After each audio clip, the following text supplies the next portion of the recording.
नमस्कार दोस्तों, जय हिंद, जय भारत। मैं हूं CL Saini, CD RK Saini BEd classes में आप सभी का हार्दिक स्वागत है, अभिनंदन है। दोस्तों, हमारे इस चैनल के माध्यम से आप सभी के बीएड पाठ्यक्रम, आप सभी के डीएड पाठ्यक्रम, बीए बीएड पाठ्यक्रम और बीएससी बीएड पाठ्यक्रम पर आप द्वारा हमारे इस हेल्पलाइन नंबर पर जो भी टॉपिक भेजे जाते हैं उन्हें हम आपके साथ साझा करते हैं, उन पर चर्चा करते हैं। दोस्तों, आज की लाइव क्लास के अंतर्गत हम बेंजामिन ब्लूम उपागम आधारित हिंदी पाठ योजना के बारे में हम आपसे चर्चा करेंगे। दोस्तों, यह टॉपिक हमारे एक राजस्थान विश्वविद्यालय से एक प्रशिक्षणार्थी ने हमें सेंड किया है। तो दोस्तों, आप सब बने रहे हमारे साथ, हमारे इस चैनल के साथ। और दोस्तों, यदि आप हमारे इस चैनल पर पहली बार आए हैं तो हमारे इस चैनल को जरूर सब्सक्राइब करें और पास ही बने बेल आइकन को जरूर दबावें। दोस्तों, यहाँ पर सबसे पहले हम बेंजामिन ब्लूम उपागम है इसके बारे में थोड़ी बहुत चर्चा करते हैं, जिससे आपको जो बेंजामिन ब्लूम उपागम आधारित हिंदी पाठ योजना का निर्माण करेंगे इसके बारे में आपको शीघ्र समझ में आ जाएगा। ब्लूम का वर्गीकरण, बेंजामिन ब्लूम यानी कि 1913 से 1999 एक अमेरिकी मनोवैज्ञानिक थे, जिन्होंने 1956 में प्रकाशित अपनी पुस्तक टैक्सोनॉमी ऑफ एजुकेशनल ऑब्जेक्टिव में इस वर्गीकरण को दर्शाया, जो ब्लूम टैक्सोनॉमी के नाम से प्रचलित हुई। वर्तमान की शिक्षा ब्लूम के वर्गीकरण पर ही आधारित है। जैसे एक अध्यापक पढ़ाने से पहले उस प्रकरण से जुड़े ज्ञानात्मक, बोधात्मक एवं क्रियात्मक उद्देश्यों का चयन करता है, ये सब ब्लूम के वर्गीकरण की ही देन है। दोस्तों, आप सब बीएड कर रहे हैं, आप सब डीएड कर रहे हैं, बीए बीएड कर रहे हैं या बीएससी बीएड कर रहे हैं, इस प्रशिक्षण के दौरान आपको आपके व्याख्यातागणों, प्राध्यापकों द्वारा आपको लेसन प्लान निर्माण करना बताया जाता है। दोस्तों, लेसन प्लान के बारे में हमने पहले वीडियो बना दिया है। तो लेसन प्लान शिक्षण से पूर्व तैयारी का कार्य होता है। तो दोस्तों, जो शिक्षण से पूर्व तैयारी हेतु जो योजना बनाई जाती है, लेसन प्लान बनाया जाता है, ये सब बेंजामिन ब्लूम द्वारा जो प्रारूप दिया गया, जो वर्गीकरण दिया गया, उसी के आधार पर आपके व्याख्यातागण, आपके प्राध्यापक आपको लेसन प्लान निर्माण करना बताते हैं। दोस्तों, जो बेंजामिन ब्लूम है उसके वर्गीकरण में उन्होंने ज्ञानात्मक, बोधात्मक और क्रियात्मक ये तीन उद्देश्य निर्धारित किए और उन्हीं के आधार पर हम क्या करते हैं, लेसन प्लान निर्माण करते समय उद्देश्यों के अनुसार अपेक्षित व्यवहारगत परिवर्तन करते हैं, यानी कि उद्देश्य को व्यवहार रूप में लिखते हैं। तो यहाँ पर ये बेंजामिन ब्लूम एक अमेरिकी मनोवैज्ञानिक थे और इन्होंने 1956 में अपनी इस पुस्तक में ये वर्गीकरण किया था। ब्लूम टैक्सोनॉमी 1956 में प्रकाशित हुई। इसका निर्माण कार्य ब्लूम द्वारा हुआ, इसलिए यह ब्लूम टैक्सोनॉमी के नाम से प्रचलित हुई। ब्लूम के वर्गीकरण को शिक्षा के उद्देश्यों के नाम से भी जानते हैं। दोस्तों, हमने आपको बताया कि जो लेसन प्लान में जो हम उद्देश्य बनाते हैं, यहाँ पर जो ब्लूम द्वारा जो हमें उद्देश्य प्रदान किए गए, उसी के आधार पर जो बेंजामिन ब्लूम है जिसके द्वारा ये वर्गीकरण दिया गया, तो शिक्षा के उद्देश्यों के नाम से भी इस वर्गीकरण को जाना जाता है। अतः शिक्षण प्रक्रिया का निर्माण इस तरीके से किया जाता है ताकि उद्देश्यों की प्राप्ति की जा सके। यानी कि जो लेसन प्लान निर्माण किया जाता है तो ब्लूम के वर्गीकरण के आधार पर बनाया जाएगा। तो उद्देश्यों को व्यवहार रूप में लिखते हुए छात्रों में अधिक से अधिक शिक्षणों और छात्रों से जो शिक्षक द्वारा जो पाठ योजना निर्मित की जाती है उसके माध्यम से वो अधिक से अधिक अपेक्षाएं रखे। बेंजामिन ब्लूम के वर्गीकरण में संज्ञानात्मक उद्देश्य, भावात्मक उद्देश्य और मनोशारीरिक उद्देश्य समाहित है। मैंने पहले भी बता दिया, 3 उद्देश्यों पर आधारित इन्होंने अपेक्षित व्यवहारगत परिवर्तन यानी कि उद्देश्यों को व्यवहार रूप में बताया है। तो दोस्तों यहां पर हम जो बेंजामिन ब्लूम है उसके द्वारा जो उद्देश्य प्रदान किए गए कौन कौन से, संज्ञानात्मक उद्देश्य, भावात्मक उद्देश्य और मनोशारीरिक उद्देश्य, इनके बारे में हम आपसे चर्चा करते हैं। तो पहला है संज्ञानात्मक उद्देश्य। अब दोस्तों यहां पर संज्ञानात्मक उद्देश्यों के अंतर्गत बेंजामिन ब्लूम ने जो वर्गीकरण किया उसके अंतर्गत कौन कौन से उद्देश्य रखे गए जिनके आधार पर हम अपेक्षित व्यवहारगत परिवर्तन यानी कि उद्देश्यों को व्यवहार रूप में लिखते हैं। तो उन्होंने यहां पर देखिए 6 उद्देश्य निर्धारित किए। किसके अंतर्गत, संज्ञानात्मक उद्देश्य के अंतर्गत। यहां पर पहला ज्ञान, दूसरा बोध, अनुप्रयोग, विश्लेषण, संश्लेषण और मूल्यांकन। दोस्तों जो ये संज्ञानात्मक ये 6 उद्देश्य हैं इन्हीं का प्रयोग करते हुए हम पाठ योजना का निर्माण करते हैं। और दोस्तों इस लाइव क्लास में हम आपको बेंजामिन ब्लूम उपागम आधारित हिंदी पाठ योजना के बारे में आपको बताएंगे। तो यहाँ पर हम हिंदी की ही नहीं किसी भी विषय पर आधारित जो बेंजामिन ब्लूम है उनके इन उद्देश्यों का प्रयोग करते हुए हम लेसन प्लान निर्मित करते हैं। देखिए जब हम आपको आगे लेसन प्लान बनाना बताएंगे तो आपके सब समझ में आ जाएगा कि हम इसको हिंदी का भी बना सकते हैं, गणित का भी बना सकते हैं, अंग्रेजी का भी बना सकते हैं, इतिहास का भी बना सकते हैं। इसी तरह दोस्तों जो बेंजामिन ब्लूम है उसके द्वारा जो दूसरा उद्देश्य दिया गया, लक्ष्य दिया गया, भावात्मक उद्देश्य।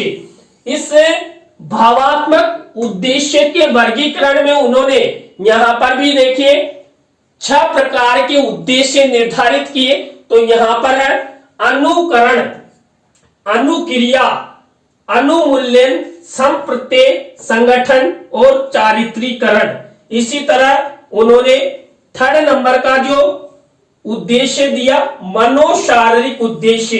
इस मनोशारीरिक उद्देश्य में उद्दीपन, कार्यकरण, नियंत्रण, समन्वय और आदत, इन 6 उप उद्देश्यों का प्रयोग करते हुए जब हम लेसन प्लान निर्मित करते हैं तो इन सब का प्रयोग करते हैं। और इन्हीं का प्रयोग करना ही क्या है कि बेंजामिन ब्लूम उपागम आधारित उसे पाठ योजना कह देते हैं। चाहे हम इन उद्देश्यों का प्रयोग हिंदी में करें, गणित में करें, विज्ञान में करें, इतिहास में करें या सामाजिक में करें, तो वहां पर उसी के आधार पर बेंजामिन, अब मान लीजिए एक उदाहरण बताता हूं, यदि आप गणित पर त्रिभुज पर पाठ योजना बना रहे हैं तो वहां पर क्या हो जाएगा, बेंजामिन ब्लूम उपागम आधारित गणित पाठ योजना, बेंजामिन ब्लूम उपागम आधारित विज्ञान पाठ योजना। तो इस तरह आप इनको प्रयोग करते हुए किसी भी विषय का लेसन प्लान निर्मित कर सकते हैं। तो यहाँ पर इन उद्देश्यों का प्रयोग करते हुए हम सबसे पहले आपको पाठ योजना का निर्माण करना बताते हैं। तो दोस्तों जब हम लेसन प्लान निर्माण करते हैं तो सबसे पहले हम, आप सब जानते हैं मैंने कई लेसन प्लान में बता दिया है कि शामपट पूर्ति का निर्माण करते हैं। तो यहाँ पर देखिए ये शामपट पूर्ति हो गई और यहाँ पर हमने हिंदी पाठ योजना के अंतर्गत प्रकरण लिया योग और प्राणायाम। इस मुख्य प्रकरण को लेते हुए यहाँ पर बेंजामिन ब्लूम आधारित पाठ योजना का निर्माण करेंगे। तो यहाँ पर दोस्तों हम सबसे पहले उद्देश्य निर्मित करते हैं। देखिए यहाँ पर इस प्रकरण में हमने जो बेंजामिन ब्लूम है उसके द्वारा जो उद्देश्य दिए गए उन्हीं का प्रयोग हम करेंगे। तो दोस्तों उन्होंने पहला मुख्य उद्देश्य दिया था संज्ञानात्मक उद्देश्य। यहां पर समझना, तभी आप हिंदी पाठ योजना का निर्माण कर सकते हैं। किस पर आधारित, बेंजामिन ब्लूम उपागम आधारित। तो यहाँ पर जो संज्ञानात्मक उद्देश्य दिया गया और मेरे द्वारा आपको 6 उद्देश्य बताए थे, ज्ञान, बोध, अनुप्रयोग, विश्लेषण, संश्लेषण और मूल्यांकन। इन उद्देश्यों का प्रयोग करते हुए यहाँ पर हम लेसन निर्माण करते हैं। तो दोस्तों यहाँ पर देखिए अपेक्षित व्यवहारगत परिवर्तन बनाया गया है। इनका ही प्रयोग करते हुए हम ये अपेक्षित व्यवहारगत परिवर्तन बनाते हैं। तो यहाँ पर देखिए पहला प्रत्याभिज्ञान शब्द आया है, प्रत्यास्मरण शब्द आया है, वर्गीकरण शब्द आया है, व्याख्या शब्द आया है और यहाँ पर व्यवहारिक जीवन में प्रयोग आया है। इसके बाद प्रदर्शन आया है, इसके बाद विषय वस्तु विश्लेषण आया है, तुलना आया है, पूर्व कथन आया है, संश्लेषण आया है, मूल्यांकन आया है और निष्कर्ष आया। दोस्तों ये जो कार्य सूचक क्रियाएं मैंने यहाँ पर आपको बताई है, इन सब का प्रयोग करते हुए बेंजामिन ब्लूम आधारित हम उद्देश्य और अपेक्षित व्यवहारगत परिवर्तन बनाते हैं। तो दोस्तों यहाँ पर देखिए हम हिंदी की पाठ योजना का निर्माण कर रहे हैं, तो उसी के अनुसार देखिए मैंने यहाँ पर अपेक्षित व्यवहारगत परिवर्तन के रूप में दो यहाँ पर अनुसूचक क्रियाओं का निर्माण करते हुए उद्देश्य को व्यवहारिक रूप में लिखा है, सेंटेंस का निर्माण किया है। तो देखिए यहाँ पर छात्र योग और प्राणायाम पाठ से संबंधित पाठ्यांश के तत्वों का प्रत्याभिज्ञान कर सकेंगे। इसी तरह देखिए प्रत्येक उद्देश्य में जो एक्शन वर्ब है उनका प्रयोग करते हुए मैंने ये अपेक्षित व्यवहारगत परिवर्तन बनाए। जब आप बेंजामिन ब्लूम उपागम आधारित हिंदी पाठ योजना का निर्माण करें या गणित पाठ योजना का निर्माण करें या विज्ञान पाठ योजना का निर्माण करें, तो आपको इसी फॉर्मेट का इसी तरह प्रयोग करते हुए इन्हें क्रियात्मक शब्दों का प्रयोग करते हुए यहाँ पर उद्देश्य निर्धारित करते हैं। इसी तरह दोस्तों यहाँ पर बेंजामिन ब्लूम ने जो उनका दूसरा मुख्य उद्देश्य था भावात्मक। अब दोस्तों यहाँ पर भी देखिए भावात्मक उद्देश्य के अंतर्गत उन्होंने 6 प्रकार के उद्देश्य दिए थे: अनुकरण, अनुक्रिया, अनुमूल्यन, संप्रत्यय, संगठन और चारित्रीकरण। अब इन 6 उद्देश्यों का हम प्रयोग करते हुए क्या करेंगे, वही अपेक्षित व्यवहारगत परिवर्तन बनाएंगे। तो मेरे द्वारा फिर से इन 6 उद्देश्यों का प्रयोग करते हुए यहाँ पर क्या किया गया है, उद्देश्यों का निर्माण करते हुए उद्देश्यों को व्यवहार रूप में लिखा है। दोस्तों यहाँ पर भी देखिए विषय वस्तु को सुन सकेंगे, प्रत्यक्षीकरण कर सकेंगे, उत्तर दे सकेंगे और चयन कर सकेंगे। इसके बाद देखिए शिविरों में भाग ले सकेंगे। इसके बाद विषय वस्तु के महत्व को निर्धारित कर सकेंगे। इसके बाद संबंध स्थापित कर सकेंगे। इसके बाद देखिए भेद कर सकेंगे। इसके बाद देखिए विषय वस्तु का संगठन तैयार कर सकेंगे। इसके बाद संगठनात्मक भूमिका को प्रदर्शित कर सकेंगे। इसके बाद इसमें देखिए चरित्र निर्माण कर सकेंगे। तो इस तरह देखिए इन उद्देश्यों के आधार पर मैंने ये कार्य सूचक क्रियाएं लिए और उद्देश्यों का निर्माण किया है। तो इस तरह हम जो बेंजामिन ब्लूम है उसके द्वारा जो भावात्मक उद्देश्य दिया गया, उस भावात्मक उद्देश्य के आधार पर हम ये अपेक्षित व्यवहारगत परिवर्तन बनाते हैं जब हम पाठ योजना का निर्माण करते हैं। दोस्तों इसके बाद जो बेंजामिन ब्लूम है उसके द्वारा जो मनोशारीरिक उद्देश्य दिया गया और इस मनोशारीरिक उद्देश्य में देखिए यहाँ पर भी 6 उद्देश्य उनके वर्गीकरण में है। तो उनके द्वारा उद्दीपन, कार्यकरण, नियंत्रण, समन्वय, स्वाभाविक और आदर, इन 6 उद्देश्यों के आधार पर यहाँ पर भी हम क्या करेंगे, वही अपेक्षित व्यवहारगत परिवर्तन बनाएंगे। तो देखिए यहाँ पर मेरे द्वारा वही यह अपेक्षित व्यवहारगत परिवर्तन यानी कि उद्देश्य को व्यवहार रूप में व्यवहारिक पदों के रूप में लिखा है। तो यहाँ पर व्यवहारिक पद देखिए उद्दीपनों का ज्ञान प्राप्त कर सकेंगे, यहाँ पर अपने जीवन में प्रयोग कर सकेंगे, कार्यक्रम की प्रक्रिया में भाग ले सकेंगे, दैनिक दिनचर्या में शामिल कर सकेंगे और आलसी प्रवृत्ति पर नियंत्रण कर सकेंगे और उपयोगी जानकारी प्रदान कर सकेंगे। इसके बाद जीवन में समन्वय बना सकेंगे। इसके बाद देखिए शुद्ध श्रवण और लेखन कौशल विकसित कर सकेंगे। इसके बाद इस उद्देश्य में मैंने स्वाभाविक प्रवृत्तियों का नियंत्रण कर सकेंगे। इसके बाद ज्ञान प्राप्त कर सकेंगे।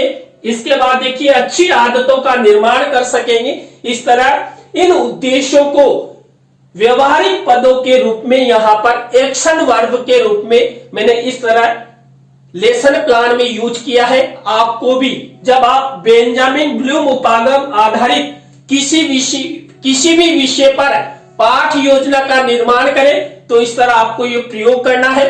दोस्तों यहां तक की प्रक्रिया ही मेन होती है बेंजामिन ब्लूम उपागम आधारित हिंदी पाठ योजना।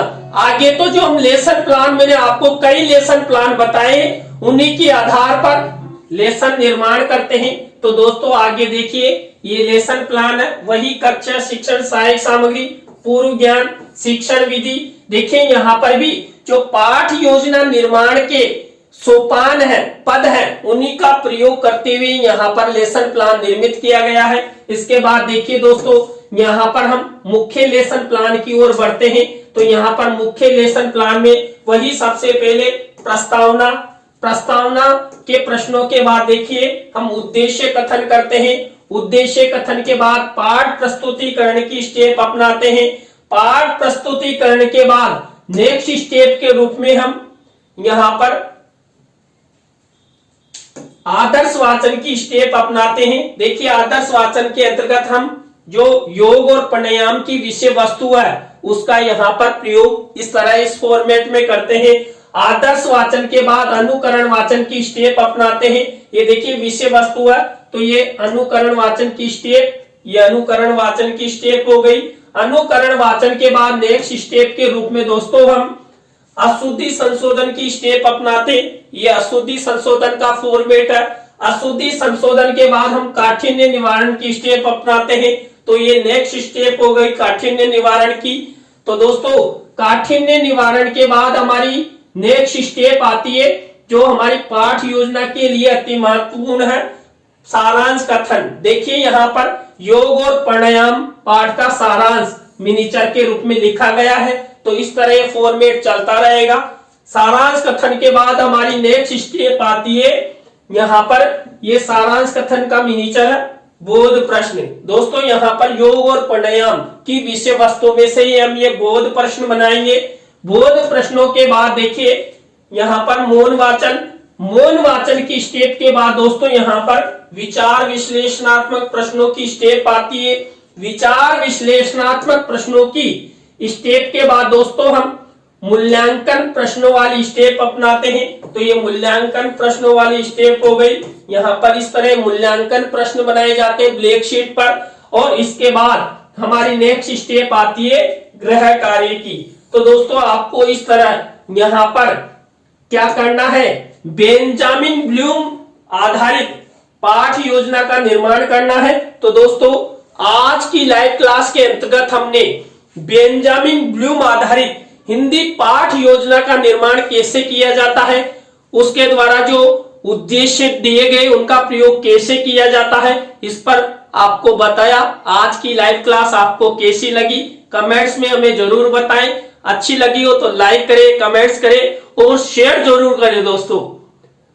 दोस्तों आज की लाइव क्लास में बस इतना ही। और दोस्तों आप भी चाहते हैं कि सैनी सर द्वारा हमारे टॉपिकों पर हमसे चर्चा की जाए तो आप हमारे इस हेल्पलाइन नंबर पर अपने कंटेंट हमें जरूर भेजें। तो दोस्तों आज की लाइव क्लास में बस इतना ही।